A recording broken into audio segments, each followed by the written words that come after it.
Ladies and gentlemen, boys and girls, children of all ages, the Turnbuckle Affiliation Program and CBRS Entertainment proudly bring to you the Wednesday PlayStation Showcase. I am OMD, joined as always by the guy on the console tonight, Mr. Chris Bass. How we doing, my friend?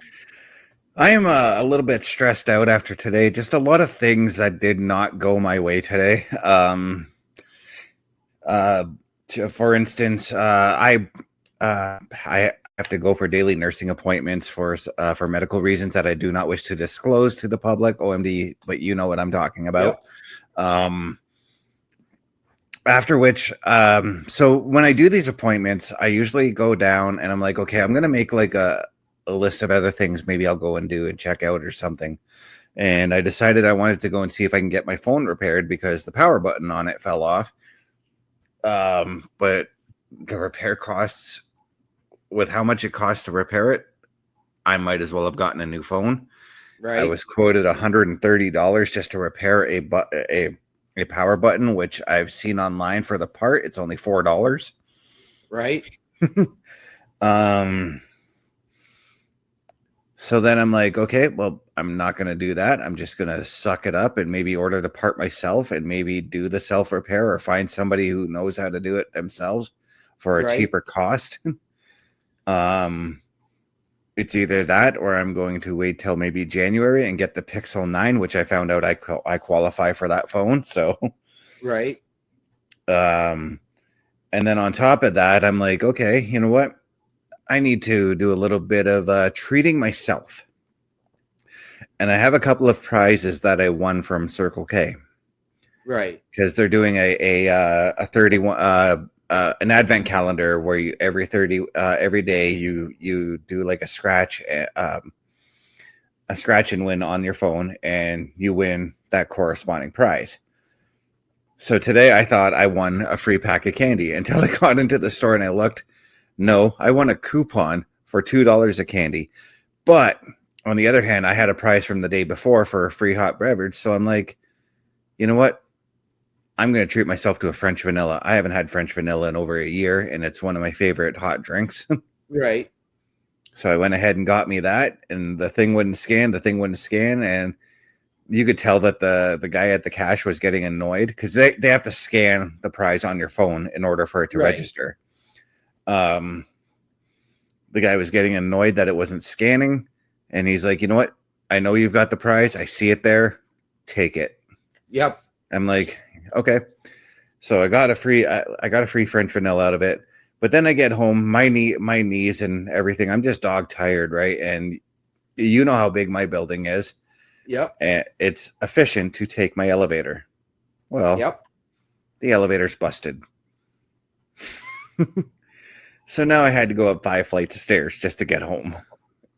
Oh, and it was just hell on my knees. So I've been just sitting here trying to chill and relax. But no, my cats wouldn't let me do that because I came home and I decided to give them treats, and Pepper decides she wants to bully Charlie out of his treats.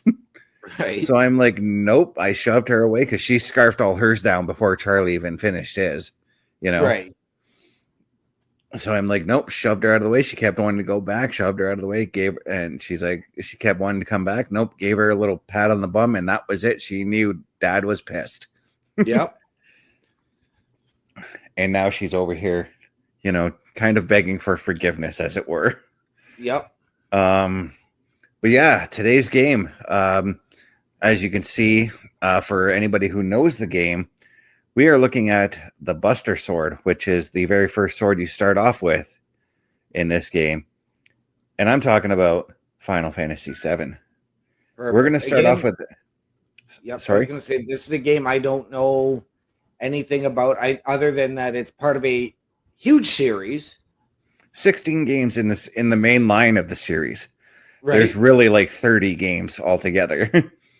Wow.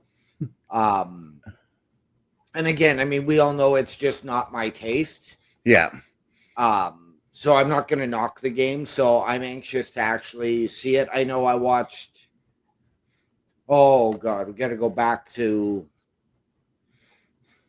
probably 98, 99. The last time I watched somebody actually play, and I can't remember which Final Fantasy game they were playing at that point. That might have been me or Tim at camp because we used to play this game a lot at camp as well. No, this wasn't at camp. I wasn't out there at the time. I was going through some strife with my family, so I was staying with a friend and they were playing.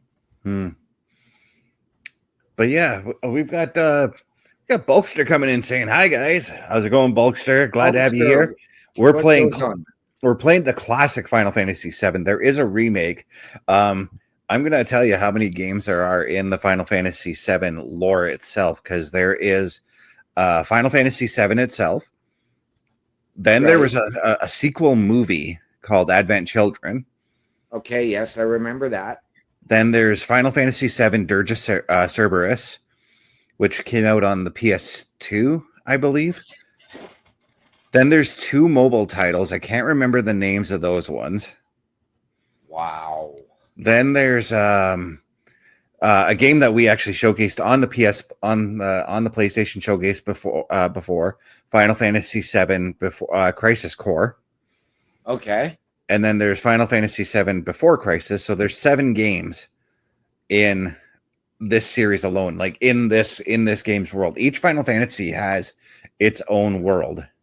Wow. Is it the same or similar characters in each Final Fantasy game and then just different worlds? Or is it all new characters, all new lore for each? You're talking about just in the mainline Final Fantasies, right? Yeah. Yeah, each game is its own story. There's a different lore, different world. So there's no you don't need to say you want to play Final Fantasy VII, for instance. You don't need to play the first 6 to understand 7. Right. Now, is it the same characters though, or is it different characters for each? Well, there's something a little bit interesting about that. There is same name characters. For instance. This character is not one of them. This character is Aerith. She is one of the main characters in the story we're looking at right now. For instance, there's in each game there's a character usually by the name of Sid, and he's usually like the engineer or something like that. You know, he'll repair weapons, or he gives you an airship or something like that in the game. Right. So there's loose tie-ins to each game, but they're not really tied together to each story. Okay. They'll have some of the same creatures too. There's later on in this game, we're probably not going to see it in this one, but later on in these games, you get what is called the Chocobo. Again, Terry, again, Sid, Biggs, and Wedge. Biggs and Wedge are usually characters who are villains, but in this game, they're not. They're friends of yours. But there's also creatures that usually appear in every Final Fantasy that are the same, such as these creatures called Chocobos. And the Chocobos are like these big chicken things that you ride like horses. Okay. They're very, very helpful if you need to escape certain situations. Okay.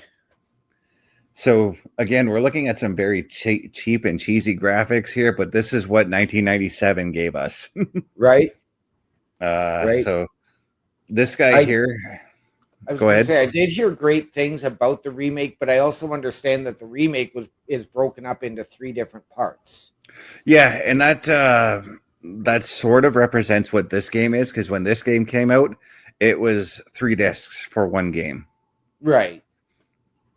But it's a little bit different because the first game in the remake takes place in what is essentially probably going to be the first hour that we're going to show in this game, which is the entire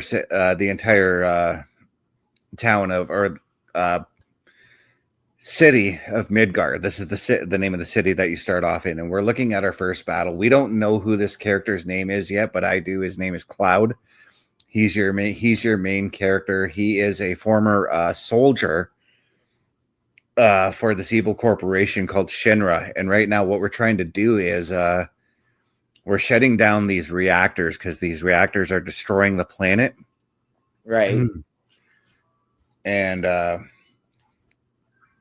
Cloud here has joined up with a group that the evil corporation Shinra considers terrorists, but they're not really terrorists. Right. Yeah, and again, Terry with the creatures that usually appear in Final Fantasies with the Marlboro Cactar, Behemoth, and there's also repeated summons: Ifrit, Shiva, Ramen. I'm gonna actually, I think I do get one of the summons in this hour, so I'll be able to showcase one of them maybe. Okay.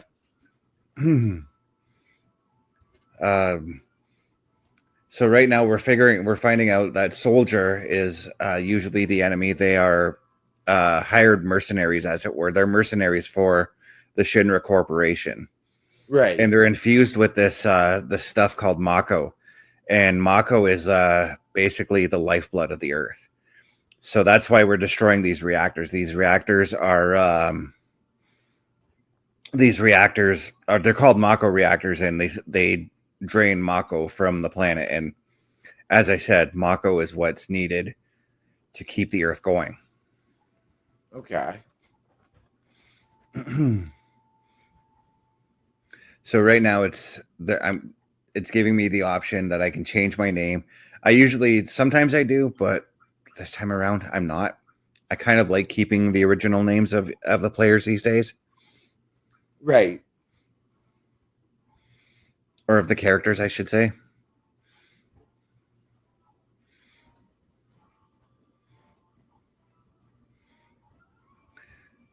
And yeah, Cloud's a bit of like an I don't give a shit, I'm gonna do the job kind of character. Right. So he just basically said everybody was trying to give out their names, and he's like, I don't really care who your names are right now. This big black dude that ran up, his name is Barrett. He's got a gun for an arm. Okay. And it's he's pretty badass if you level him up correctly. Okay. Our target's the North Mako reactor. We'll meet at the bridge in front of it.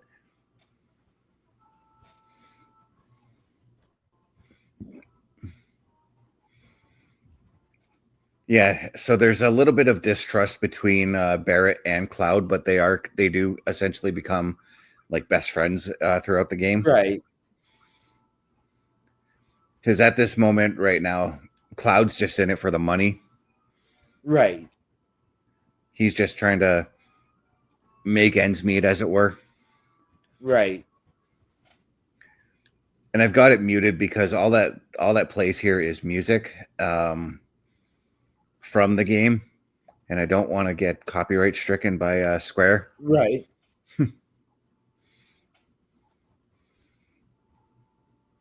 So this dog creature and this grunt here, they're pretty easy to beat. I don't need to use anything magic related. Or do I have anything magic? I do have some magic, okay. The only thing that sometimes can be a bore for people who aren't into these RPG games is waiting for your turn to come up to right. Attack. Yeah, but I think that's one of the things that sort of does take away from the game for me. Plus, as well, I've never understood, magic and runes and rhinestones and all that sort of stuff. And what feels like turn-based just isn't my style. It is. There is a bit of turn-based, but this is more of active turn-based. That's what they call it. Right. So what that means is that like you can be planning you can plan your attacks, but at the same time you have to pay attention to what your enemies are doing, because your enemies can attack while you're making your decision on what to do. So you got to be a little bit quick on the ball with that, Right. This is your first time in a reactor. And our friend the Bulkster says he's playing Lego DC Supervillains. I got to look into that game. I've got a few Lego games that I want to look into. Actually, I've got a game for next week that I'm looking into as well. Nice. A game that sorry, go ahead. Sorry, go ahead. I was gonna say I was gonna say the game I'm looking into is a game that came out on PlayStation 2. And it's a game that plays a lot like The Legend of Zelda Ocarina of Time. Okay. I'm looking into maybe doing Dark Cloud next week. Okay. Again, a game I'm not familiar with. I'm Never not played familiar. Zelda. I'm not familiar with it either, but I've played Zelda, so I've only seen like my brother play the game because he had it on his PS2. Right. Now, as we know, you are supposed to be joining me tomorrow night on the Boar's Nest, because Bubba is supposed to be working, but we just don't know right now because of the weather here. Yeah. And by the way, I'm very glad that I picked this game to play tonight. This game is my go-to game when it's storming out. It's just right. It's one of those games where I will have my special stuff and just play for a couple of hours. Right. But tomorrow night we were looking at I was either gonna do Stalker 2 or Ninja Turtles Shredder's Revenge, which for whatever reason the last 2 nights Bubba and I have not been able to party up in the game, which is really, really weird. Have you tried creating the party yourself and then have him join? Yeah. And every time I go to hit party up, I get this like login external error and Okay, so this is another game, man, where you got to explore everything. So yeah, I'm supposed to be doing storyline stuff, but you got to go and check other rooms for treasures and things like that before you continue with the story. And what I just picked up is called a Phoenix Down. The Phoenix Down revives you and your enemy or your teammates if they get KO'd. And I say KO'd because they're not dead. They don't die until everybody gets KO'd. Right.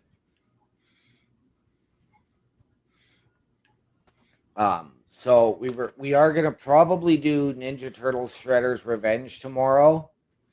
I wish I could join you guys because we even tried to get me in the party, but that just we did. We did. Because I'm actually at level 12. I believe Bubba's actually now on level 11, and I'm just having a very hard time getting past the boss on level 12. I can't remember what level I'm at. I think I was like level 15 or something like that. It was one of those games when I first started to play where it was like, I just went nuts for like 3 hours playing it. Right.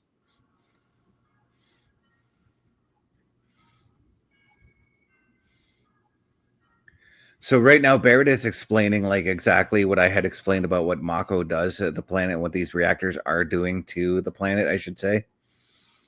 And Cloud is, again, like I said, the only thing he cares about is finishing the job and getting paid to do the job. So at this point, Cloud's like, I don't give a shit. I want to do the job, you know? Right. But through character development later on in the game, he's like, he starts to care, you know? Right. You know, for 1997, though, these graphics still blow my mind. Right. Now, granted, this is a bit of a remastered version, but all they did was just give it a fresh coat of paint, essentially, for this one. Right. I do have the remake, and maybe one day I will showcase the remake so that I can show you the differences between the game. Maybe next week that's what we do, is show the remake. Okay. Yeah, again, like I'm not sure if it's available for me, but I mean, again, not my style, but who knows? Maybe the remake is more up to my style. The remake is more action oriented as far as the battles go. Right. You will actually be able to like see the enemies and be able to pick and choose how you want to approach the enemies and attack them. Okay.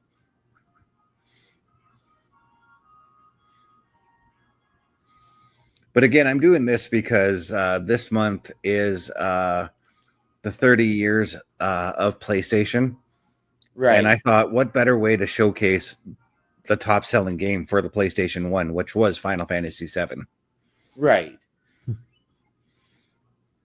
Come the new year, as you already know, there is a very special gift going under the tree, so we will be able to showcase another console on the Boar's Nest. Ooh. And we are going to be able to potentially play some classic games, even before the PS1. See, and that's why I want to get that console too, because I have a series idea in my mind that I want to do. Right. And there are some games on there that I cannot wait to relive my past with them. Oh, and by the way, I did look deep into it because I know you were showing some concerns about streaming this console to Twitch.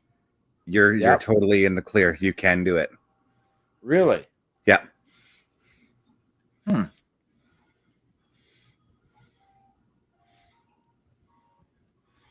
I did a very deep look into it to make sure of everything, because I wanted to make sure for myself as well, because as I said, I intend on getting one as well. Right. But I don't intend to necessarily get what you're getting. I'm looking at buying an emulator console. Right. That way, so I can do my series. The series I have planned is a show called that I'm thinking about doing is a show called The Games That Made Me. And it's going to showcase Nintendo, Super Nintendo, Sega Genesis, the game systems I grew up playing, Game Boy Color, right, PS1, PS2, and maybe PS3. But PS3, I'm already kind of showcasing that on Saturday Night Gaming with the games that I enjoyed there, you know? Right. Well, I know I was actually looking because, as you know, I have $25 on my Microsoft account from earning points. I got a $25 gift card. So I want to go and, I'm trying to find games to play. Okay. So right now, this guy that I'm taking on here, he's a robot. So I'm going to show you a quick way to beat him up. And that's using your lightning attack. Defeats him in one shot. Nice. But I did 2 shots. Barrett took a hit too. I did find on the Xbox a classic series that is cheap, or reasonably priced, I should say. What's that? But I'm going to download it on the Xbox in my room, and that is the Mega Man Legacy Collection. Oh, I've got that. I actually was playing some Mega Man 1 the other day, and I had to go through the Cutman level for the next one. I've got 3 bosses beaten already, and I don't know where I need to go next. So I need to use strategy guide to figure out where to go next. Right. I just reached a save point, so I'm going to show you how the save works. Yes, Bulkster, I do have Game Pass. I do have Game Pass, and I have the Game Pass Ultimate with EA Play. So right now we're looking at the save screen here. I've got 2 games already on the go. My level 62 one, I don't remember what I was doing in that game, but in that one, my level 99, this is the one that I think I remember telling you a couple months ago that I was working on beating. I'm still trying to do it. I'm trying to get everybody to level 99 before I get to the final boss, and I'm at the point where I can go fight the final boss. Right.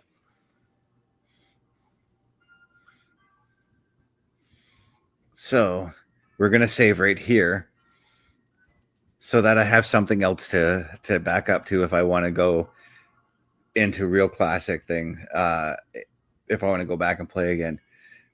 But this area here, there's a bit of an insane story that I saw when we were talking about leveling up my guys who are at their maximum level of 99. Right. There was a dude that I saw, and he actually recorded the entire time he did it. There's a guy who played leveled up his characters which is Barrett and Cloud right now, to level 99 just by playing in this area. Wow. It took him a long fucking time, almost like 2 years to do I it. would imagine. Whereas where I'm at, a couple of weeks it takes me to level up, guys. Right. And that's massive grinding here. Okay, so I just picked up what is called Materia. Materia is your magic. I picked up the Restore, which is a cure one. I can't use it just yet because I don't have access to the Materia menu. But soon enough, I will have that access. It's just I have to go through the tutorial part for that. So when we're going to be blowing up this place, I got to set a bomb. Shouldn't you do it? Just do it. We got nothing to make sure you don't pull nothing. Fine, I'll do it. Well, Bulkster, I appreciate that, and I can assure you that it is downloaded and ready to go. It actually had to install an update tonight, but tonight is about the PlayStation Showcase, so we can save the Xbox talk for the Boar's Nest tomorrow. It's video game talk. That's the way I look at it. Because I'm intrigued with this Indiana Jones game myself. Right now, what's going on with Cloud, why we got this red screen is he's hearing voices, and I'm not talking Randy Orton. Right. It's a little bit more explanatory in the remake, actually, what's going on with Cloud. Okay. Well, as you referred to Randy Orton, I must let you know that I do have my bobblehead now sitting at my desk. Nice. And him want title match.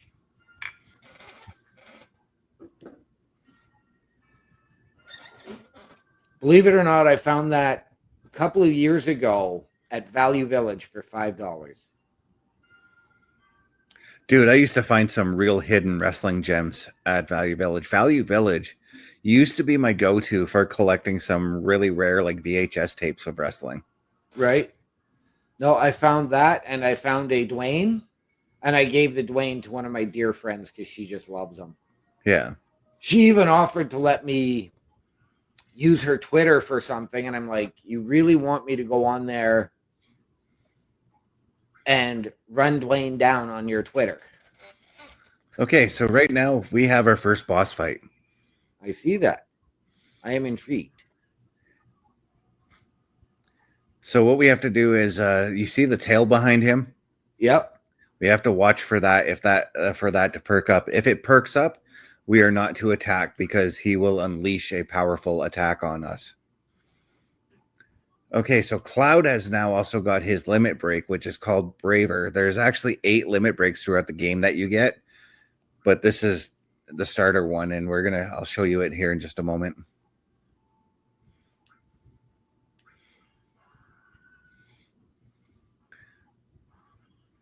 Couldn't really see it, but he jumps up and gives like a big, huge slice to his opponent. Right. The limit break is those red bars at the front that you see before the yellow ones. The yellow one. So Barrett has his now. So he's got big shot, and this is where he just blows off like a big bullet at you, and it does a considerable amount of damage. Right. However, I do need to cure because I'm not happy with how low. So see, the tail's up now. We gotta. Yeah. If we attack now, it will counterattack. So right now is the perfect time to cure your guys.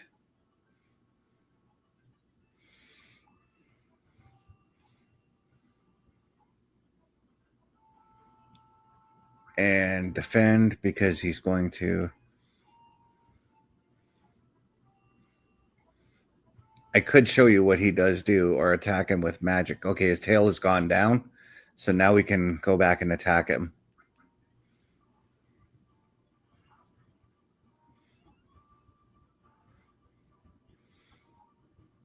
In the remake, though, this dude is insanely hard to fight. Really? Yeah. And he doesn't show up until about 3, maybe 4 hours into the game. Wow.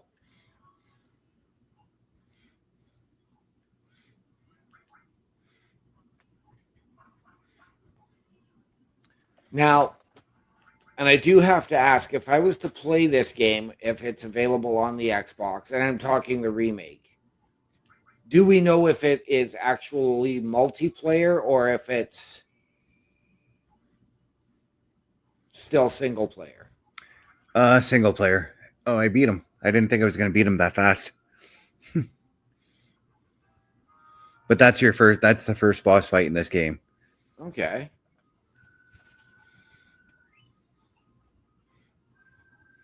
Okay, so Barrett has got himself a new weapon out of that fight. Nice. So what you do after that? Oh, 10 minutes. Okay. Yeah, I was going to say what you do after the fight is you want to go ahead and equip him, but 10 minutes is really not a lot of time to get out of here. So all you got to do is you run. Right. You do have time. If you do encounter enemies, you do have time to fight some of them, depending on which ones appear. Like these guys here, I can take them out. Right. As you can see, they're pretty weak with 5 hit points being taken out.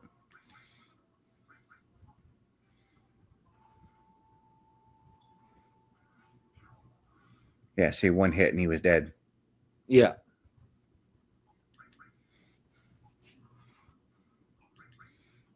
Or sorry, 2 hits. Yeah. I didn't realize that Barrett had hit the other guy first.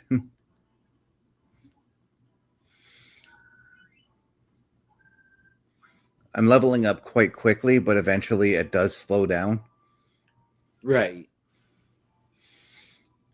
The difference between this, though, in the remake, though, is one of the only ways to grind is just strictly fighting. And for some, that does get tedious.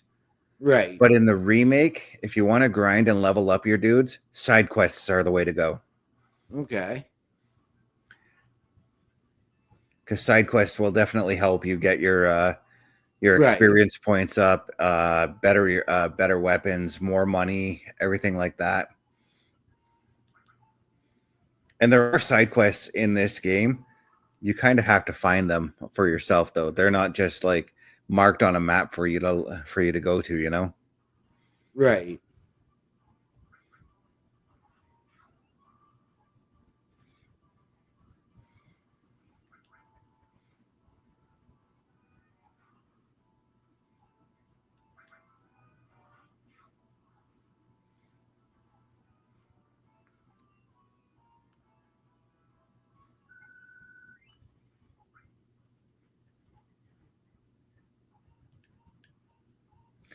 Okay, so we got to climb up this ladder, blah, blah, blah. Then you see your friend Jessie. She's stuck here, so you help her out. Right.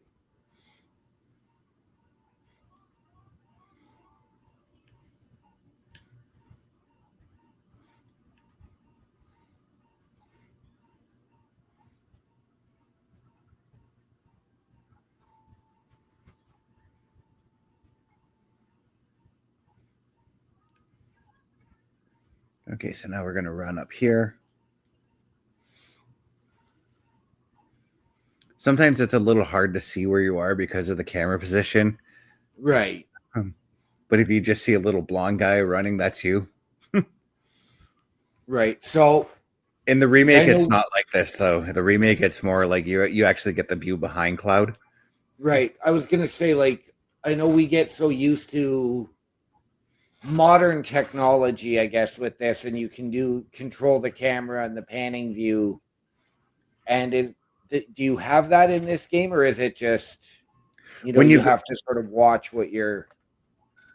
When you actually leave the city and you actually go out into the main world, you do have access to your camera. I see something over here that I don't think I've checked out. I want to check it out right quickly. Okay, I was just curious about that. I thought that was a door, so I thought I'd go and take a look. Right.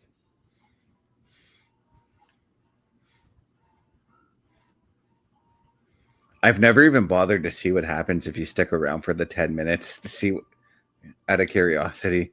I'm pretty sure the reactor blows up and you die while in it. So, right. So now at this point, you got to talk to your friends, and they will go and push the button for you to get out.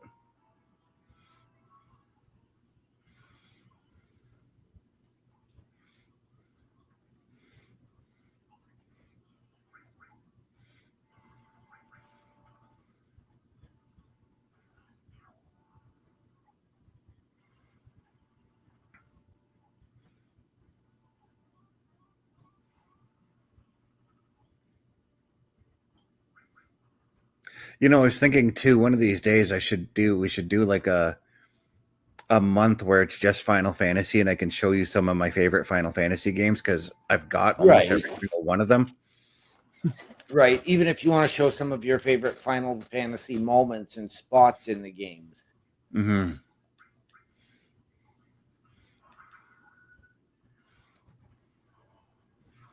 And I say I've got almost every single one of them. I'm missing the first 5 and Final Fantasy 16. Okay. Oh, and 11, but I can't really afford 11 because Final Fantasy 11 is online only, and there's a monthly subscription that's still at like $25 a month. Right. And that game's over 20 years old. Do you think it would have been free to play by now? But right.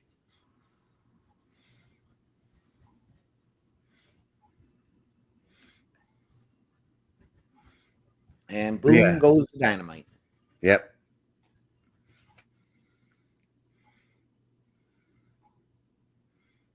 That should keep the planet going at least a little longer.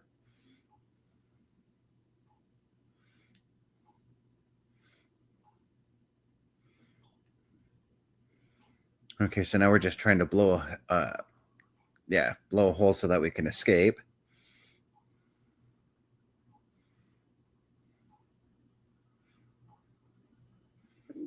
And one guy burned his ass trying to get out. A lot of people are probably, if they were to play this game nowadays, though, they probably wouldn't be a fan of the blocky looking characters. But to me, this is nostalgia, and I love it. I think you're muted, brother. Oh, I was. Uh-huh.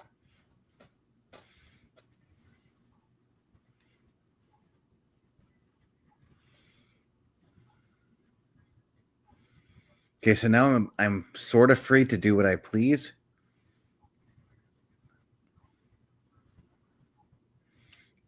I say sort of because it's still a bit linear what I need to do. Right.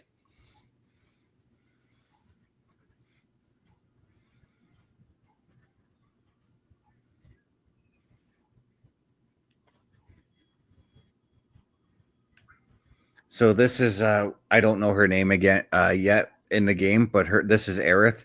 She's a very, very integral part to the entire story of the game. Okay. So because we're probably not even going to explore her part of the story during this, she's what is called an ancient, and she's the last remaining one. She's the only one on this planet who has access to communicating with the Earth, with the Mako, with something that is called the life stream. And Shinra is actually after her because of her powers. She's got like mystical powers, we'll say, right, to communicate with the planet. So I'm gonna buy a flower off of her just to showcase that I'm friendly to her. And that's based off of when you run into her again later on in the game, she's going to remember you for doing that, right.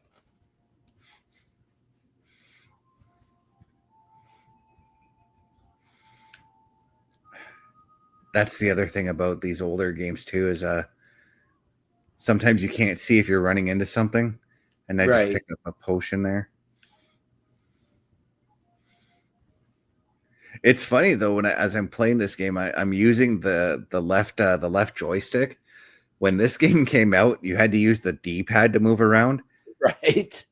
And now that they've incorporated using the the left joystick, I cannot see myself going back to using the D-pad on this game. Right. Okay, so Shinra soldiers are after me, and I'm supposed to run. Because if you fight them, they're going to keep going after you and just keep on going. So if you keep running, it moves you just right to the next part of the story. Right. Which is me jumping onto a moving train.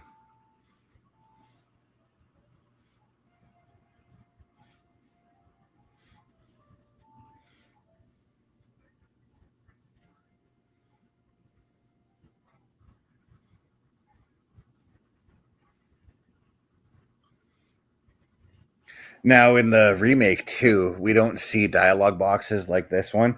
Right. The characters actually do talk in that one. Right. And this is, of course, the reason why they don't have voices. They didn't have voices until Final Fantasy X on the PS1, PS2. And that's only because of the limitations that the PS1 had. Right.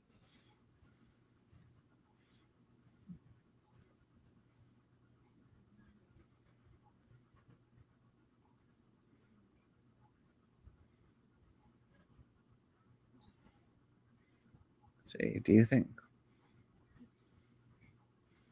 Yeah, they're all wondering if I'm going to join. Their group's name is called Avalanche, by the way. That's the group that everybody can the Shinra Corporation are trying to convince everybody else in this world are terrorists when they're not really. Granted, we just did do some terroristic activities. Yes, you did.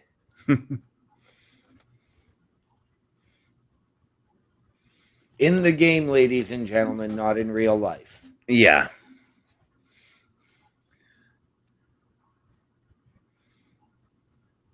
So at this point, Cloud has managed to find his way back to the group.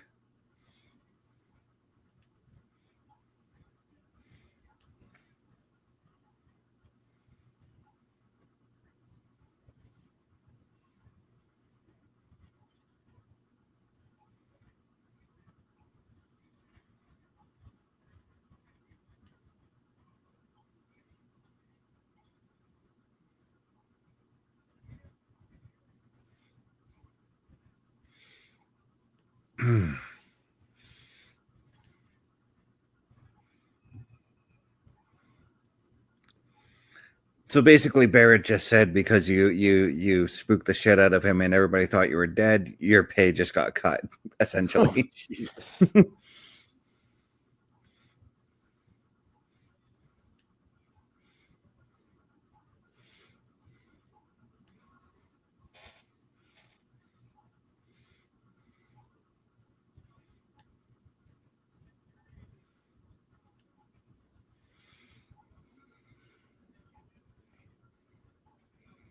Ooh. Yeah, Terry's coming in with some big PlayStation news. PS Portal got an update that anyone that has PS Plus premium subscription can do cloud gaming without the PS5. Yeah, that's the latest update, and it's fucking cool. Because initially it was to screen share the PS5 anywhere on your network, but now you can take it anywhere. Yeah, so the PlayStation Portal is like the PS5's handheld system, which now means, as Terry had explained, if you have if you had the PS Plus premium subscription like I do, I can get a PS Portal if I wanted to and play anywhere in the world. So like I can literally hop a plane to London, England. Yep. And play my PS5 games while I'm on the go.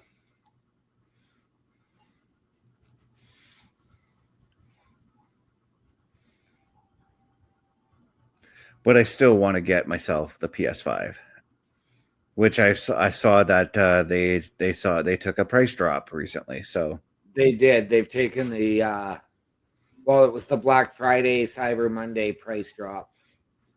No, there's an official price drop too. They dropped it $100. Oh, really? Nice. Yeah.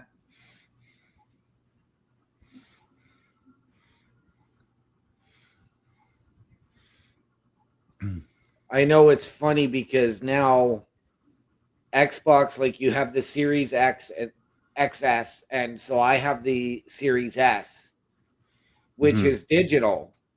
Now you can get the Series X with a 1 terabyte digital that is $100 cheaper than the Series X that takes discs. Nice. See, that's the other thing I don't know about. That's the one thing I don't know about the PS5 is if I want to get the disc version, or do I just want to get the digital version? And I'm leaning towards the disc version because I'm thinking along the lines of, what if a developer decides they want to make a game that's only going to come out on disc? Right. Because think of it this way: that's how PlayStation, that's how Steam started. That's how the PlayStation Store started. It started with mostly developers being like, "Hey, you can only get this game on download." Right. What am I? Oh, I'm supposed to go talk to Barrett first. I'm confused. Okay, never mind. I was supposed to go talk to Jesse. I was just standing in the wrong spot.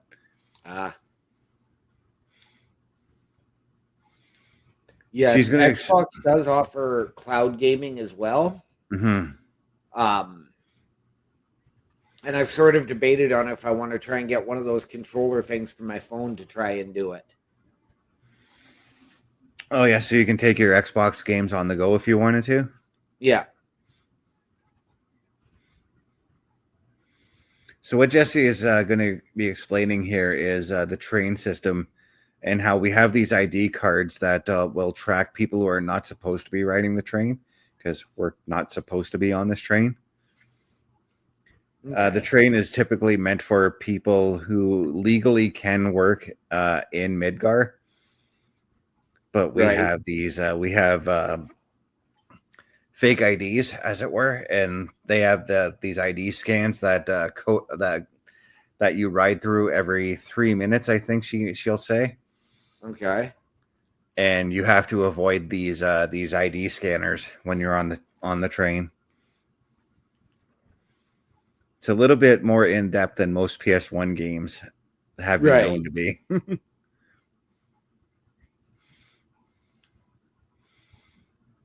And now she's explaining about how there's 8 reactors in total. We only blow up 2 in the game before they kick us out of Midgar. Oh, okay. Yeah.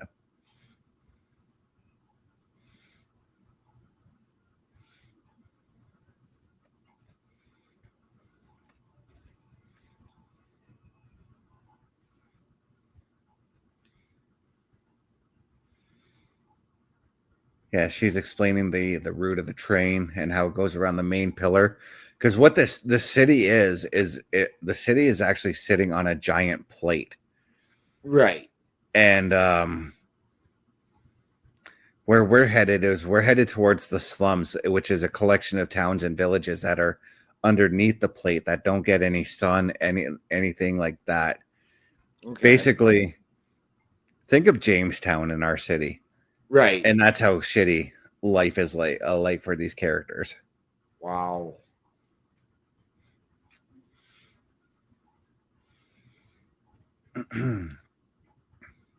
It's the place, the cities and towns below the Midgar plate are basically made up of people who are they were looking to come to Midgar and to get their hopes and dreams to, land a good job, similar to like if you were to like move to Toronto or New York City or something like that, Right. Except New York City doesn't sit on a giant plate, and you're not living under you won't be forced to live under the city for a cheaper rate. So the red flashing light, apologize for anybody who's got epilepsy. Fair warning, I forgot to warn you guys on this one. This is the light that we're talking about.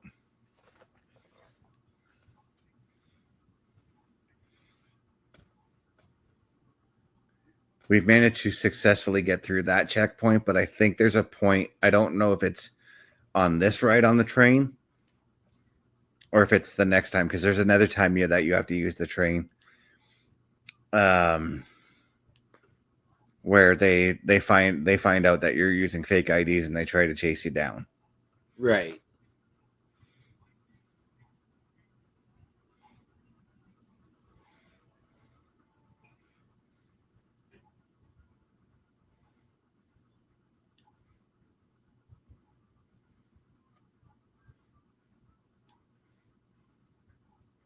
There's a lot of story at the start of the game, of course, but that's just, of course, to introduce you and to let you know what's going on in this world, you know?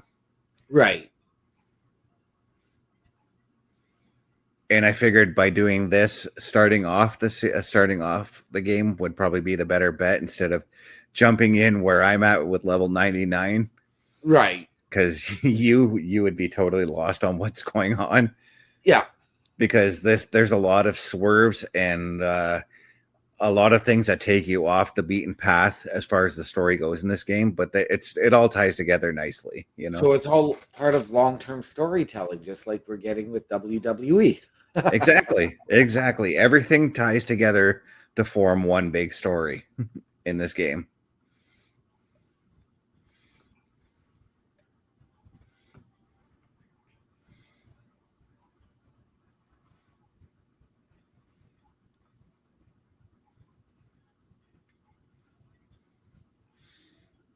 I'm speeding through these, but basically, he's explaining exactly what I explained to you about how the Mako reactors are destroying the planet, how it's up to them as Avalanche to try and stop those reactors. Barrett has a lot of anger in him, like he's got massive anger issues, but at the same time, he cares for the people around him and he cares for the planet. You know what I mean?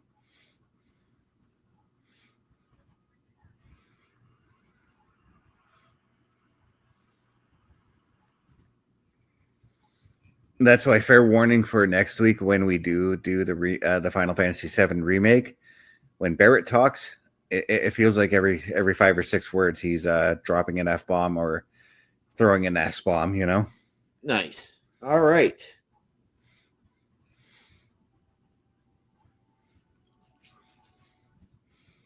So fair warning, there's going to be a bit of language in the next episode. All right, we can live with that. Yeah.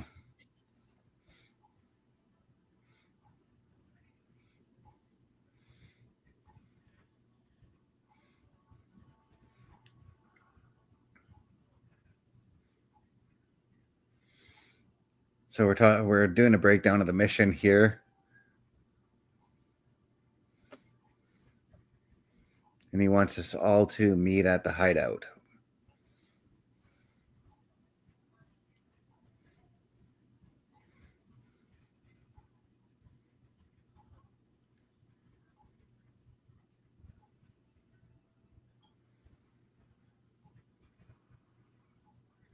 And this is the town that your characters live in. This is called the Sector 7 slums, which you can tell it does not look like a pleasant place to live. No, it doesn't. But I don't know what it is with Final Fantasy games and me like always wanting to go back to my hometown in the games with my characters. I always feel that sense of like I belong here when I go back to visiting my hometowns.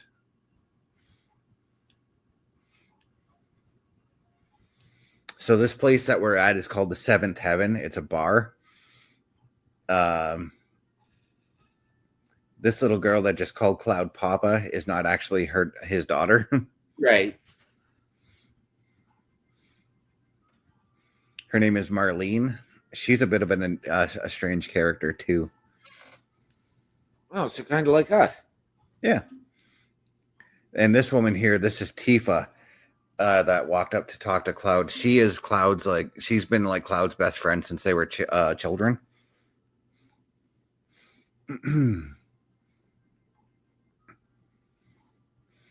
Did you fight with Barrett? Yeah, we're gonna say I fought with him. Should have known. He's always pushing people around.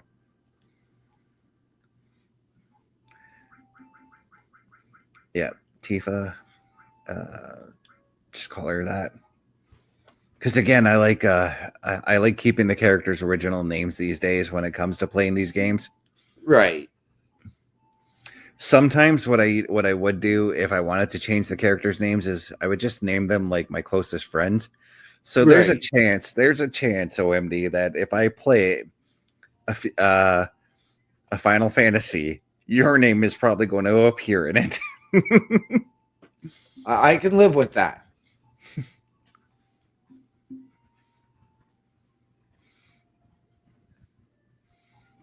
You definitely wouldn't be what the female characters, that's for sure. All right.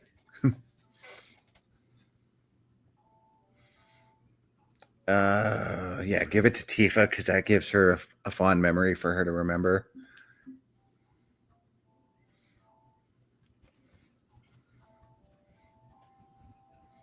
Okay, so I think I gotta leave now, and then Barrett comes busting back in. Marlene is actually Barrett's daughter. Ah.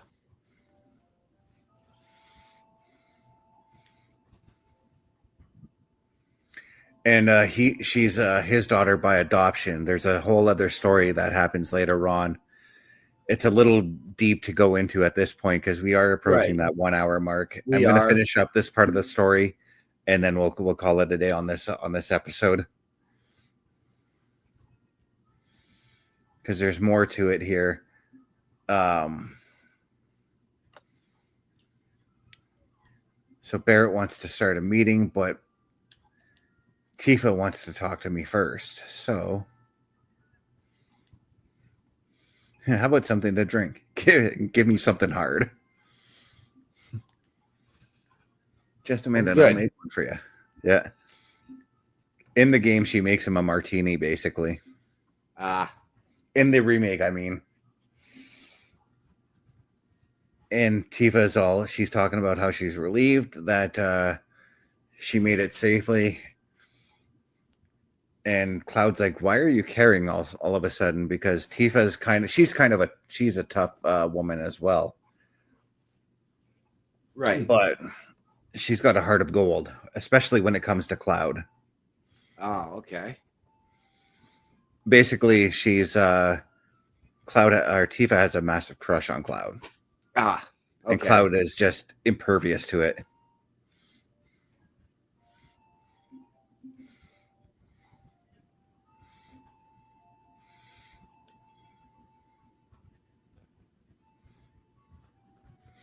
Okay, so now I've got to go down and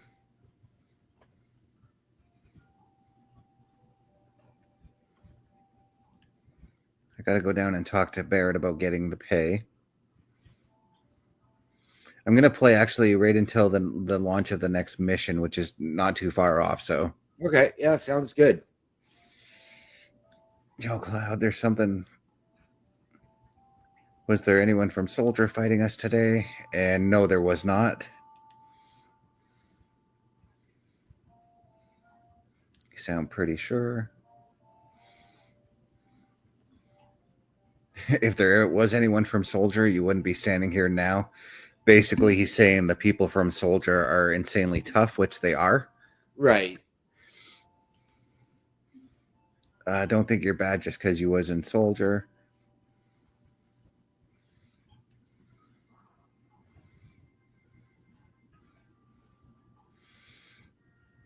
Probably all the guys in Soldier are, like I just said, all the dudes in Soldier are tough dudes. Right. The main villain in this game is a former soldier, and he was considered the best one. Right. That's a character by the name of Sephiroth. You've actually seen him in our intro. He's the white haired guy with the stare there. Okay. But don't forget that skinny ass. So now, yeah, I'm basically working for Avalanche at this point. Barrett wants me to officially start working for him at this point, is what he's saying. Right.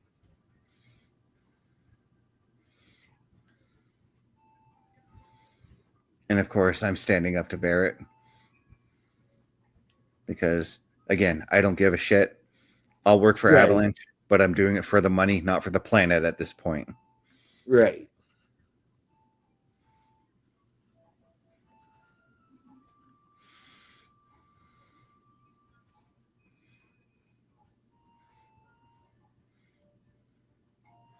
But the one thing I don't remember, and I think it does get explained later on the game. I don't remember what made Cloud leave Soldier. Okay.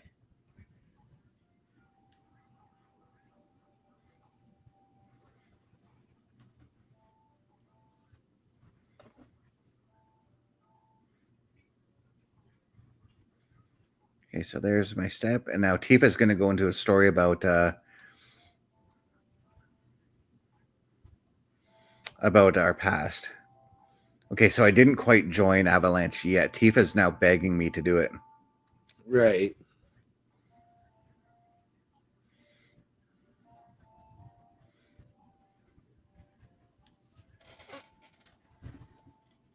So I'm just like, yeah, I'm gonna leave off.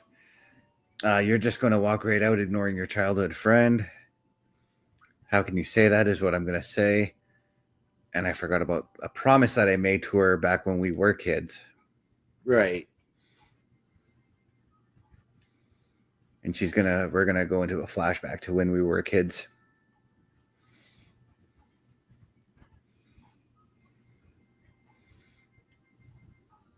Which showcases a little bit of the town that they grew up in, and it's a town called Nibelheim. It's a town that you're gonna, if you were to play this, you won't encounter till like way later on in the game. Okay.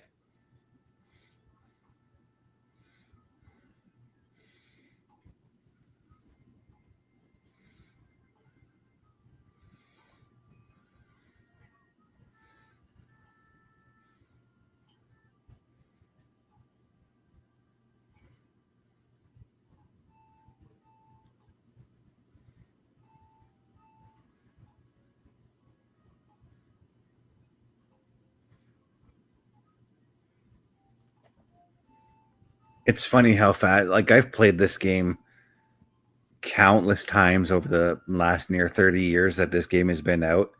Right. But it's just so funny just how I remember the story, but it still grips me every time I go to play it, you know? Right. That's the beauty of games, man. If they make you want to come back and relive that adventure, then that game is well worth it, you know? So I'm talking about how Cloud's talking about how he's planning to leave Nibelheim at this point, and all the boys were planning to leave to go to Midgard. They all wanted to go and train to work in Soldier or do something with Shinra. Which again, Shinra is this evil company that's overtaking the world and has their hands in on like literally everything going on with the planet. Right. Kind of like how some of the major corporations of the world are today, essentially. Right.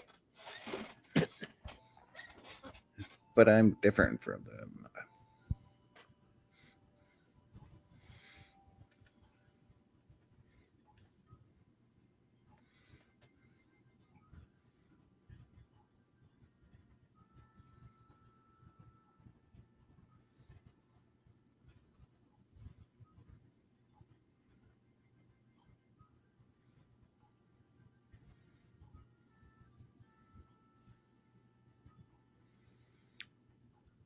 Yeah, and we're talking about how hard it is to actually join Soldier because of it's just like joining the army, right? There's your recruiting, then your basic training, then there's actual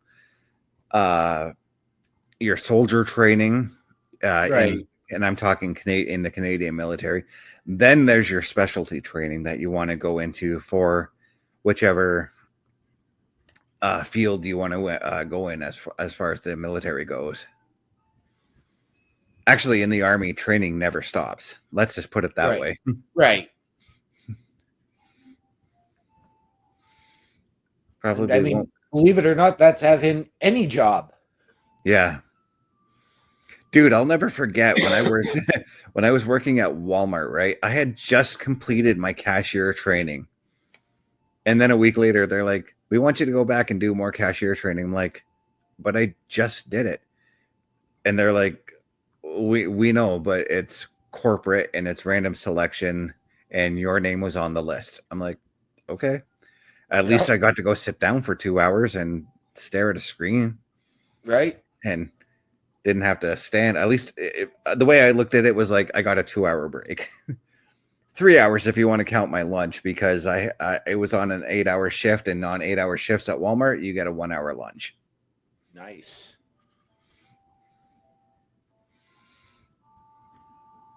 And they still gave me my 15. So yeah, it was 3.5 hours total I had per break that day, which was like the best work day possible.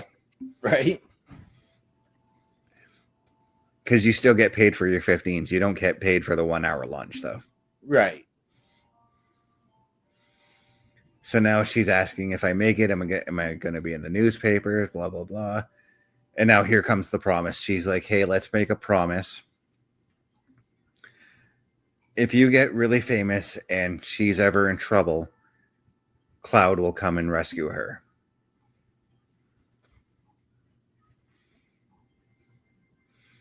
If I'm ever in trouble, my hero will come and rescue me. I want to experience that at least once. And that's the promise that she's basically trying to use against Cloud to join Avalanche.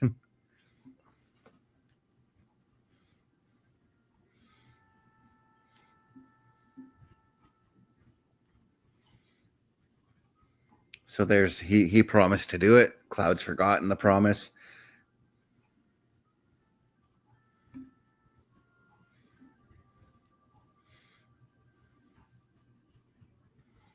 I'm not a hero and I'm not famous, so I can't keep our promise. That's his escape, escape from this. But he did get his childhood dream, joining Soldier. That he did. Mm-hmm. So come on, you've got to keep your promise. Now, Barrett, wait a sec. Big time soldier. And he's coming in with his pay, which is 1,500 gil. Gil is the money that you get in the game. Yeah. Yeah, the currency. Thank you. That's the word I was trying to look for. And this is my pay. Don't make me laugh. And at this point, we've discovered Cloud will join in on the next mission, and that he'll do it for 3,000.